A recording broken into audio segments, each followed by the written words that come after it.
How old am I? Not nearly as old as I look.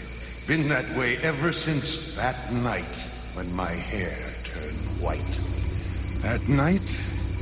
Well, I was driving home from a dance up near Ridgewater on this little road that leads to the big highway. It's pretty dark and winding for at least 10 miles, bumpy and curving through a forest so thick that the branches keep scraping on the sides of the car like they were trying to keep you from getting away. Suddenly, there's somebody in the road right in front of the car. I jammed on the brakes and stopped just in time. There was this shivering young woman. She had jumped into the middle of the road as if she could stop a car just by holding up her hand. She told me that she'd been in an accident and her car was a wreck. Then she asked me if I'd drive her home. She looked so cold and miserable. I let her in and even threw my white jacket around her because she was wearing a thin silk dress without even a sweater. Well, we started off for her house. And after more turns than you would believe, we pulled up in front of a very tidy little cottage with all of its lights turned on like a Christmas tree. She just sat there looking all worn out like she had used up every bit of energy she could spare. Please ring the bell and see if my mother's home, she said. The bell is on the left near the brass knob. I rang the bell, and the lady who answered looked like an older version of my hitchhiker.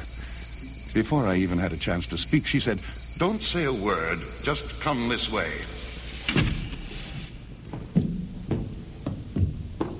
It all seemed very strange, but I followed her anyway. Up the stairs, down a hall, and into a very pretty room.